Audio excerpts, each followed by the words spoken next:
Hello student, हम आज पढ़ेंगे अध्याय 2 मात्रक एवं मापन। तो मात्रक एवं मापन बहुत ही महत्वपूर्ण अध्याय है। इसमें सबसे पहले हम कुछ मूलभूत जानकारियां जानना जरूरी है।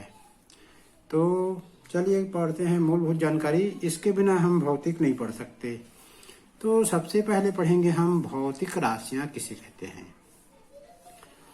वे राशियां जिसका मापन किया जा सकता है उन्हें भौतिक राशियां कहते हैं।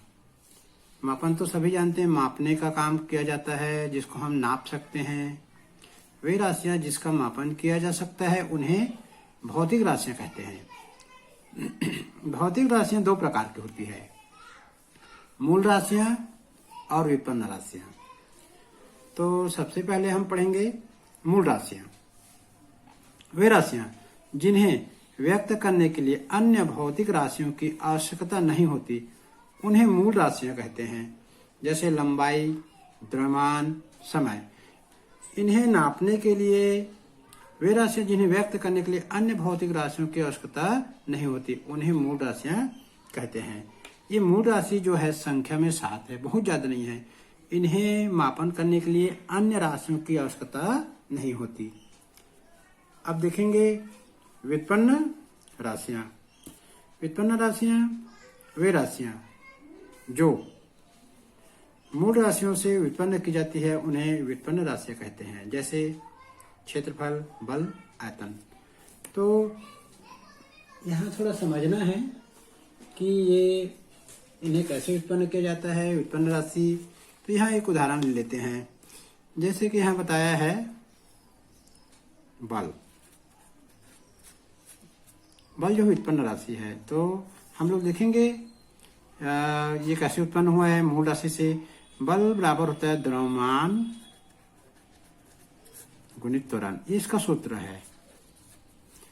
तो द्रव्यमान को तो मूल राशि है तो द्रव्यमान लिख दिए। त्वरण बराबर होता है वेग में परिवर्तन बटे समय, मतलब वेग बटे समय। इस द्रव्यमान का हम लोग द्रव्यमान ही रखेंगे। वेग बराबर होता है दूरी बटे समय। पहले से समय एक बार और है तो ये समय नीचे में 2 बार आ जाएगा। समय 2 बार आ गया। तो देखेंगे ये जो द्रव्यमान है ये मूल राशि है, दूरी मतलब लंबाई मूल राशि है, समय मूल राशि है। तो जो बल व्युत्पन्न राशि बना है वो मूल राशि से ही व्युत्पन्न हुआ है, इसीलिए हम बल को व्युत्पन्न राशि कहते हैं। जबकि मूल राशि जो है, मूल राशि है लंबाई, द्रव्यमान और समय, ज्योति तीव्रता, लंबाई, द्रव्यमान, समय, ताप, ज्योति तीव्रता, विद्युत धारा और पदार्थ की मात्रा। तो ये है मूल राशि। मूल राशि उत्पन्न करने के लिए किसी अन्य राशि की जरूरत नहीं होती। जैसे लंबाई, तो लंबाई को हम लोग लंबाई ही कहेंगे, द्रव्यमान को द्रव्यमान ही कहेंगे। यहाँ भौतिक में द्रव्यमान जो हम बोलचाल की भाषा में जो वजन नापते हैं उसे कहते हैं। तो ये देख लिए व्युत्पन्न राशियां। वे राशियां जो मूल राशियों से उत्पन्न होती है उन्हें व्युत्पन्न राशियां कहते हैं। जैसे क्षेत्रफल, बल, आयतन। मापन किसी भौतिक राशि की सर्वमान्य मानक राशि से तुलना करना मापन कहलाता है। किसी भौतिक राशि की सर्वमान्य मानक राशि से तुलना करना मापन। मापेंगे तो हमको तुलना करना पड़ेगा। जैसे हम लोग कोई वजन सामान लेते हैं तो एक और वजन का बाट रखा जाता है, तभी हम बाट से हमारे जो सामान लेते हैं उसकी तुलना करते हैं। जैसे हम कहीं किराना दुकान में गए, किराना दुकान में हम लोग लिए 1 किलो शक्कर, तो 1 किलो शक्कर एक तरफ तोलेगा, दूसरी तरफ 1 किलो का कोई वजन सामान रखना पड़ेगा जो मानक हो, जो मान्यता प्राप्त हो। ऐसा कोई भी पत्थर नहीं रखेंगे। वहां एक निश्चित मापदंड वाला पूरे देश में जो चलता है उसको रखेंगे। तो आप लोग जानते ही होंगे किसी भौतिक राशि की सर्वमान्य मानक राशि, जो सब मानते हैं हमारे भारत देश में या किसी देश में, किसी भौतिक राशि की सर्वमान्य मानक राशि से तुलना करना मापन कहलाता है। अब हम देखेंगे मात्रक क्या है। मात्रक मतलब जो हम नापते हैं, जैसे लंबाई को हम लोग नापते हैं मीटर में, तो वो मात्रक हो गया। वजन को, द्रव्यमान को हम लोग नापते हैं किलोग्राम में, समय को सेकंड में, तो यही मात्रक है। तो इसकी परिभाषा देखेंगे, मात्रक की परिभाषा। किसी भौतिक राशि के मापन के लिए संदर्भ मानक को उस राशि का मात्रक कहते हैं। जो मात्रक रहता है वो माना हुआ रहता है, उसी से हमको तुलना करना है। तो ये है कुछ सामान्य मूलभूत जानकारी। भौतिक राशियां, मूल राशियां, व्युत्पन्न राशियां, मापन, मात्रक। अब आगे बढ़ते हैं, देखते हैं मात्रकों की कितनी पद्धतियां है। ये मात्रकों की पद्धतियां आ गया। मात्रकों की पद्धतियां होती है, नापने की पद्धतियां अलग अलग देश में अलग अलग होता है। हमारे भारत देश में MKS माना जाता है। भारत देश में MKS को मान्यता है। CGS में भी है मान्यता भारत देश में। FPS। अच्छा, मात्रकों की 3 पद्धतियां हैं, CGS पद्धति, FPS पद्धति, MKS पद्धति। तो CGS पद्धति में होता क्या है, जो हमारा मूल राशि है, लंबाई को सेंटीमीटर में नापा जाता है, द्रव्यमान को ग्राम में नापा जाता है। हम लोग जानते हैं कोई समान वजन चीज लेते हैं ग्राम में नापते हैं, समय को सेकंड में। ये हो गया CGS।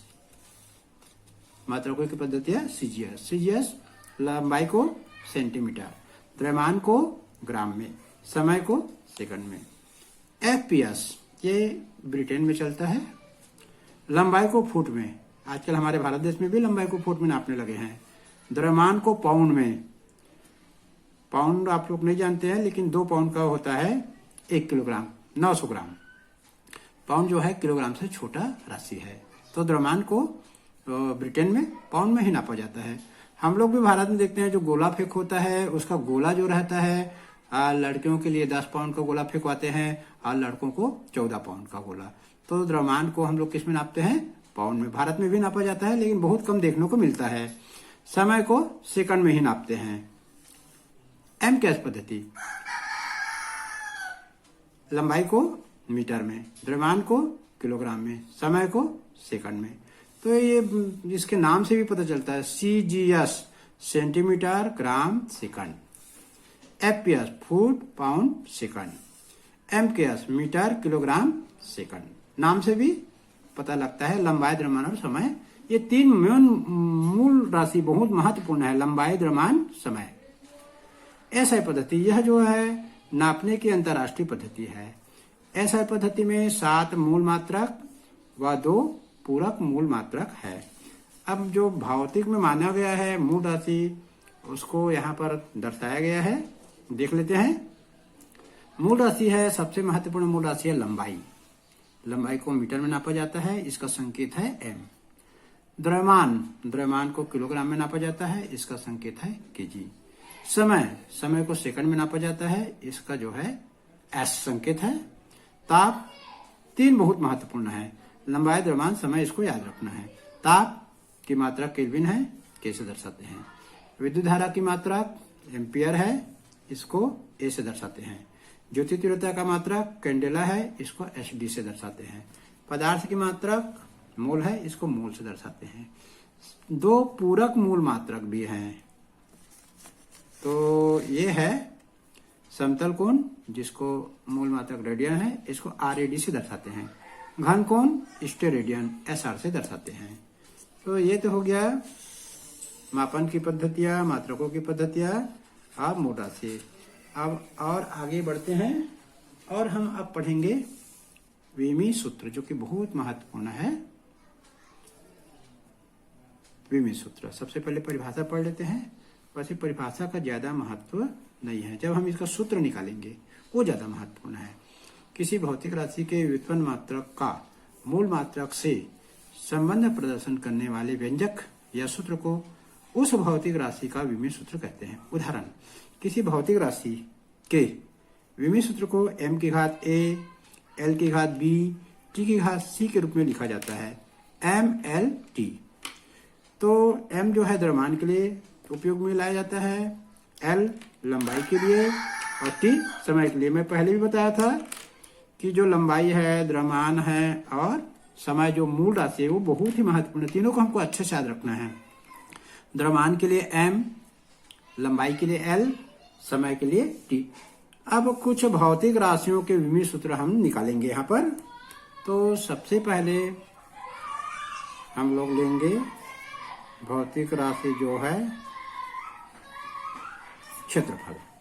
तो इसका हम लोग विमीय सूत्र निकालेंगे। विमीय सूत्र को ऐसे ब्रैकेट में लिखना रहता है, दोनों तरफ ब्रैकेट, और अंदर में MLT तीनों शब्द आना चाहिए, जिसकी घात भी होना चाहिए। तो देखते जाएंगे। ये जो है क्षेत्रफल का सूत्र है लंबाई गुणित चौड़ाई। ये लोग हम किसको छठवीं क्लास से जानते हैं, पांचवी छठवीं जानते हैं। क्षेत्रफल बराबर क्या होता है, लंबाई गुणित चौड़ाई। लंबाई को हम लोग हमारे पास अब नापने के लिए 3 अक्षर है लिखने के लिए, MLT। M जो है द्रव्यमान के लिए है, लंबाई के लिए L, समय के लिए T। तो यहां पर हम लोग लंबाई को किससे दर्शाएंगे, L से। चौड़ाई को भी किससे दर्शाएंगे, चौड़ाई भी एक प्रकार का लंबाई है, M से दर्शा नहीं सकते, चौड़ाई को T से दर्शा नहीं सकते, तो L लिखेंगे। तो क्षेत्रफल बराबर हो गया L गुणित L। यदि L दोनों L को हम गुना कर देंगे तो हो जाएगा L की घात 2 हो जाएगा।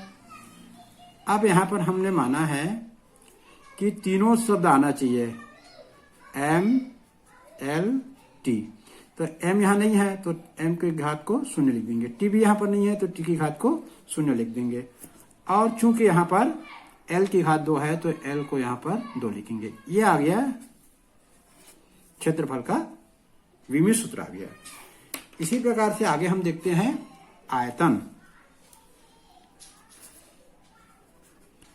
यदि जितना हमको ज्यादा हमको सूत्र याद रहेगा उतना हमको विमीय सूत्र निकालने में आसानी होगी।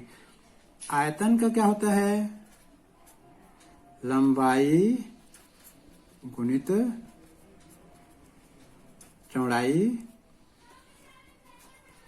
गुणित ऊंचाई। लंबाई गुणित चौड़ाई गुणित ऊंचाई। लंबाई को हम L से नापेंगे, चौड़ाई को L से, क्योंकि हम M और T से नहीं नाप सकते, ऊंचाई को भी L से। तो यहां पर देखते हैं L की घात 3 हो जाएगा, L L L ऐसे गुना करेंगे तो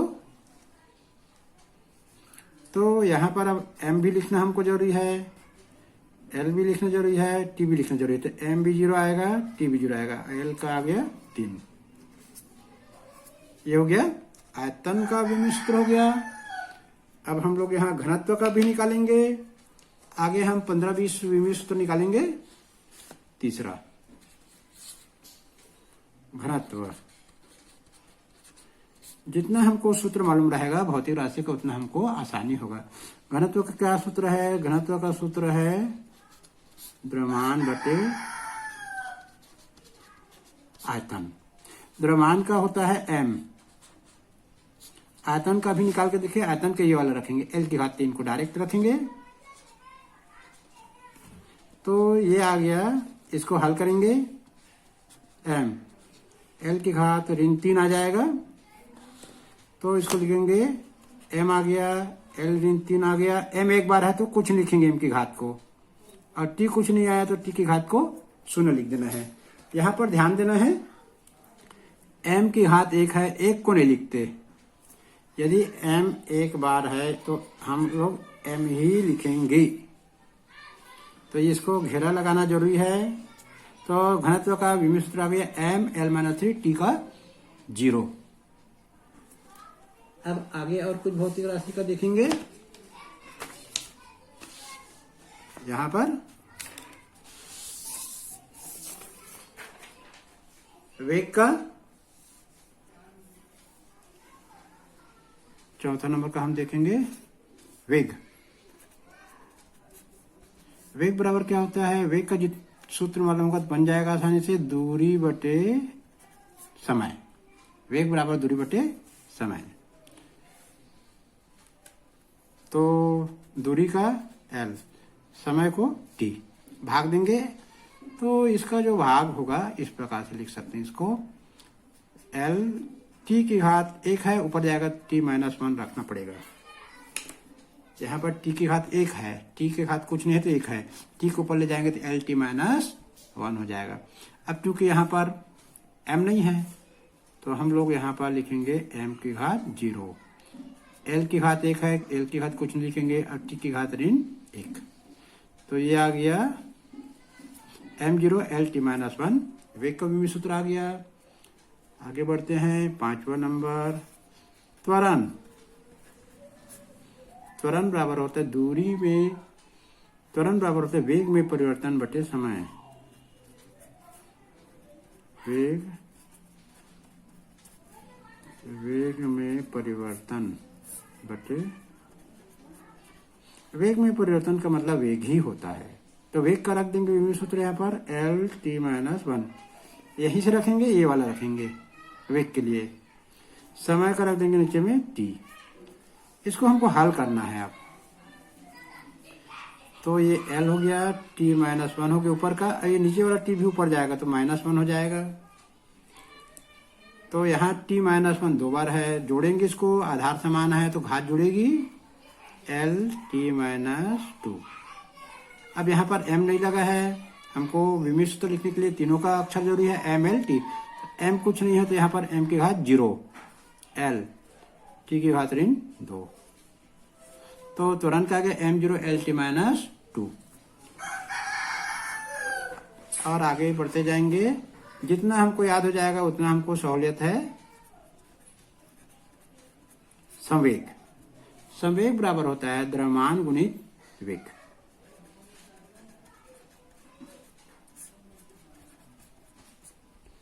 संवेग बराबर होता है द्रव्यमान गुणित वेग।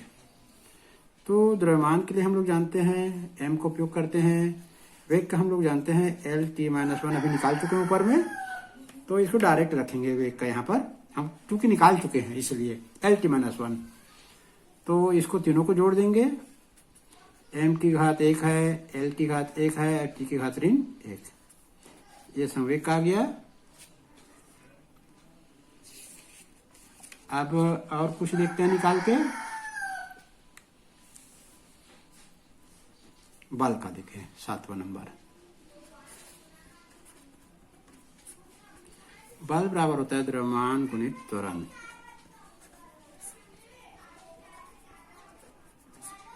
बल बराबर होता है द्रव्यमान गुणित त्वरण। द्रव्यमान का m, त्वरण का भी निकाले थे हम लोग कुछ देर पहले, lt-2, lt-2 निकाले थे इसको, त्वरण को, इसलिए शुरू में सरल सरल का निकाला जाता है, क्षेत्रफल, आयतन, घनत्व, वेग, त्वरण, बल, क्योंकि आगे इसका उपयोग होता है, तो इसको लिख देंगे m l t-2, बहुत ही प्रसिद्ध है, बहुत महत्वपूर्ण है बल का, इसको तो बिल्कुल रट लेना है। m l t-2 कई बार आता है। अभी ये सभी भौतिक राशि का हम लोग उपयोग करेंगे सवाल बनाने में, तो जितना ज्यादा हमको भौतिक राशि याद रहेगा, हम अभी आगे सवाल पढ़ेंगे, 3-4 सवाल पढ़ेंगे, उसमें ये बहुत उपयोग आएगा। तो अभी से इसको रटने की कोशिश करना है, बल का m l t-2।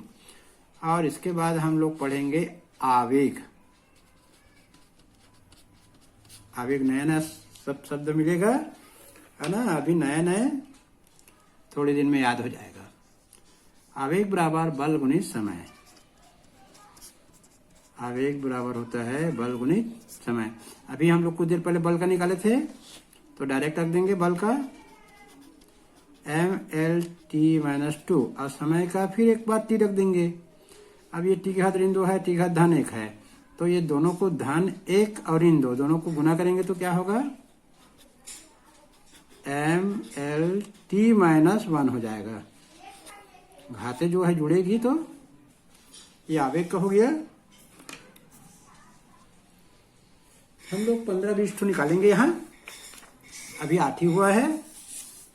ये जो 8 जो है बहुत ही महत्वपूर्ण है, और इसके बगैर तो हम भौतिक पढ़ भी नहीं सकते।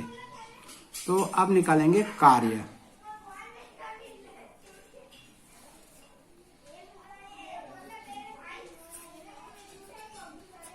अब हम लोग पढ़ेंगे कार्य का। कार्य बराबर क्या होता है? कार्य बराबर होता है बल गुणित विस्थापन। बल गुणित विस्थापन, बल का निकाले हैं अभी कुछ देर पहले, mLT-2। विस्थापन एक प्रकार का लंबाई है, तो यहां लिख देंगे L। विस्थापन एक प्रकार का लंबाई है, तो बल का mLT-2, विस्थापन का L, जोड़ेंगे इसको, L को 2 हो जाएगा, m L की घात 2 और T की घात ऋण 2। कार्य भी बहुत महत्वपूर्ण है, mL2T-2। अब और आगे बढ़ेंगे, ऊर्जा 10वां नंबर का हम देखेंगे यहां पर। ऊर्जा का परिभाषा है कार्य करने की क्षमता को ही ऊर्जा कहते हैं। ऊर्जा बराबर कार्य, तो जो कार्य का विमेय सूत्र है वही ऊर्जा का होगा, इसको निकालने की जरूरत नहीं है। mL2T-2 कार्य ऊर्जा का एक ही विमेय सूत्र है। थोड़ा बढ़ते जाएंगे आप, 11 शक्ति का निकालेंगे। शक्ति बराबर होता है कार्य बटे समय। कार्य बटे समय, कार्य का हम लोग जानते हैं, अभी देखे हैं, mL का घात 2 mL/2T-2। नीचे समय है तो एक बार और T आ जाएगा, T को ऊपर ले जाएंगे तो -1 हो जाएगा, -1 और ये -2, T की पावर -3 आ जाएगा। हल करेंगे इसको, यही हल कर देते हैं, mL2T⁻3। तो जो बच्चे भौतिक पढ़ेंगे, बायो या मैथ्स वाले हों, तो यहाँ पर थोड़ा थोड़ा गणित का उपयोग होता है। और भौतिक में जो 50% है वो गणित ही है, व्यंजक निकालना, आगे एक प्रश्न बनाना, तो हमारा गणित अच्छा होना चाहिए। भौतिक पढ़ना है तो मैथ्स हमारा बहुत तगड़ा होना चाहिए। तो और आगे देखते हैं, और हम पढ़ेंगे अब इसके बाद में दाब। हम लोग सब सुने हैं दाब शब्द। दाब बराबर होता है बल बटे क्षेत्रफल। बल का हम लोग निकाले हैं mLT-2। क्षेत्रफल का लंबाई गुणित चौड़ाई मतलब L की घात 2। इसको हल करेंगे तो ये हो जाएगा m, L2 का घात ऊपर जाएगा, ऋण 2 हो जाएगा, L धन 1 है, ऋण 2 धन 1, L की घात ऋण 1 हो जाएगा और T की घात ऋण 2। तो दाब का हो गया, 12 हो गया। अब और आगे बढ़ते जाएंगे, 13 नंबर, प्रतिबल। प्रतिबल जो है, इसका भी सूत्र जो है बल बटे क्षेत्रफल होता है। तो बल बटे क्षेत्रफल दाब का भी है, तो यहाँ डायरेक्ट लिख देंगे mL-1T-2। दाब और प्रतिबल का एक ही है। अब एक और है, विकृति। विकृति होता है लंबाई में परिवर्तन बटे प्रारंभिक लंबाई। लंबाई में परिवर्तन बटे प्रारंभिक लंबाई। ऊपर और नीचे दोनों लंबाई है, तो ये हो जाएगा, इसको बोलते हैं m0 L0 T0। ये विमाहीन राशि है। विकृति जो है विमाहीन, इसका नाम है, जिसका विमा जो है 0 0 रहेगा उसको बोलते हैं विमाहीन राशि। अब निकालेंगे प्रत्यास्थता गुणांक।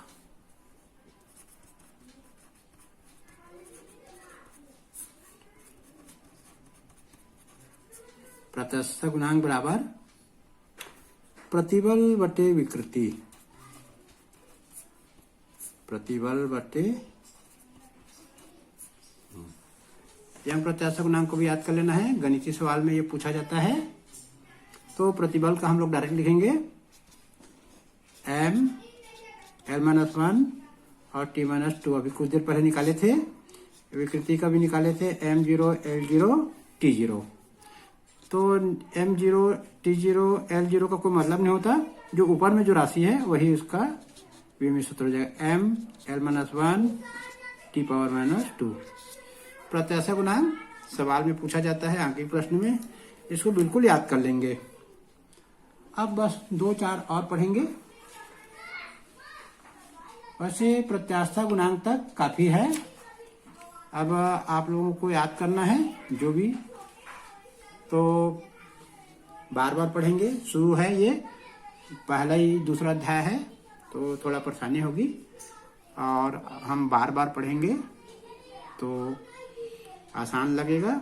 और एक बात है, भौतिकी पढ़ने में हमको गणित हमारा बहुत अच्छा होना चाहिए। तो आप लोगों ने देखा पढ़ाई कैसा लगा?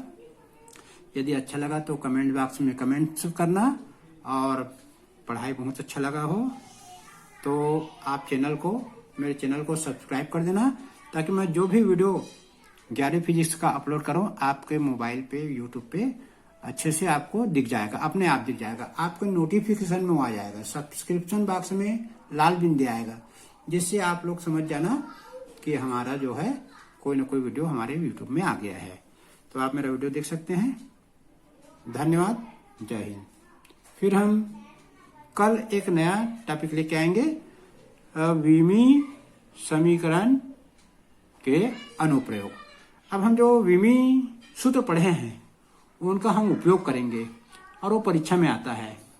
तो विमीय समीकरण के क्या क्या उपयोग है मैं बता देता हूँ।